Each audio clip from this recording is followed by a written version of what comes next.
What a day, guys. What up? Swift here. I told you Poles was going to put his stamp on the roster, and boy, did he ever. It's not what all fans wanted, but we added more athletic freaks in 24 hours than we may have in the last 10 years. The draft is finally over. The Bears started with 6 picks and ended with 11. Overall, we grabbed 4 offensive linemen, a running back, and a wide receiver on offense. On defense, we remade the secondary by adding 3 defensive backs, 2 with our first 2 picks, and then we also added an athletic edge rusher. Our special teams gained possibly a new starting punter and a couple of guys with kick and punt return ability. The polls attacked all 3 phases. We have also brought in a ton of undrafted free agents already. I won't name them all, but I'll put a graphic up on the screen naming all the guys we've signed so far.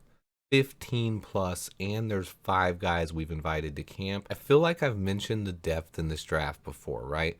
But it's good to see polls attacking the depth of the entire roster. Guys, we literally added 26 new players to the roster today, plus some more guys we invited on camp tryouts. That's insane. I guess I have a lot of guys to break down. I won't waste your time breaking down guys that won't make the roster, but any of these guys who I think could be steals, I will do breakdowns on. Jack Sanborn, the linebacker from Wisconsin, immediately caught my eye.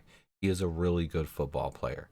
Instead of giving you quick breakdowns on each guy, I'm going to preview the depth chart now after we have added an infusion of young talent.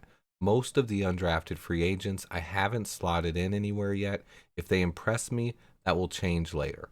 For now, if you look at our depth chart as a whole, you can see the team is finally starting to come together. Most people say wide receiver is a huge need. I'm not so sure about that anymore. With Darnell Mooney having a chance to be our number 1 option in the passing game this year, complementing him will be 6'1", master of separation, Byron Pringle, and then we have 2 guys with similar compact builds that can play our slot gadget role in David Moore and newcomer Velus Jones Jr.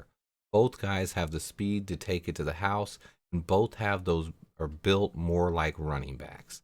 And then we have Daz Newsome and Equanimous St. Brown as depth, with at least 3 newly undrafted free agents as well. Let's see who balls out, guys. That's not even counting Cole Kmet, who's an emerging safety blanket, and 3 other big-bodied athletes at tight end. That brings me to the offensive line, where our biggest need heading into the weekend was right guard.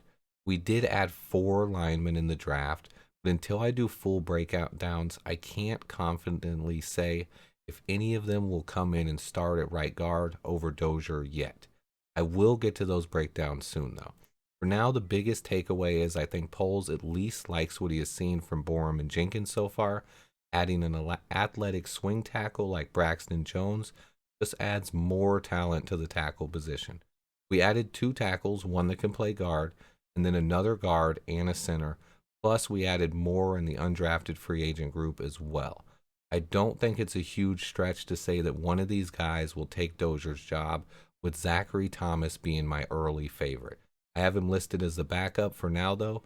We also added another running back, meaning there will be plenty of competition at that position as well. Now to the defense. Man, our defense has really transformed in the last couple of months.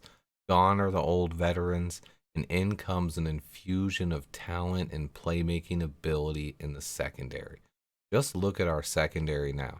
Poles had already added Tavon Young, Dane Cruikshank, and Greg Stroman Jr., and now he comes out swinging in the draft, bringing in 2 potential future Pro Bowl caliber players with Kyler Gordon and Jaquan Brisker. I will have my film review on both guys done very soon, but they instantly upgrade our secondary and should be day 1 starters. We also added safety Elijah Hicks late. I like him as well. Not to mention Thomas Graham Jr. now has to battle for playing time and provides us even more depth. Our 2 biggest question marks on the defense for me right now are at defensive tackle and the Sam linebacker spot. Defensive tackle is not awful, But I think if we did manage to re-sign Larry Ogunjobi, I could see this defense being really, really good this year. It's possible the guys we have could get it done, but right now it's definitely one of the weakest positions on our defense. Sam linebacker doesn't play a lot and is not a huge area of need. Matthew Adams could very well be the guy that fits that role. I thought we could possibly take someone higher though, but we did add Jack Sanborn and Jamal Brooks as undrafted free agents. Both guys could have a shot to challenge Adams. Overall, our roster is really starting to take shape. I could definitely see Poles making a couple more moves in the next week or two, but we head into May with our first real look at what the depth chart could look like this year. I know the casual fans want to be upset and mad that we didn't draft their favorite player, but it's okay, guys. I love what Poles has been able to accomplish so far.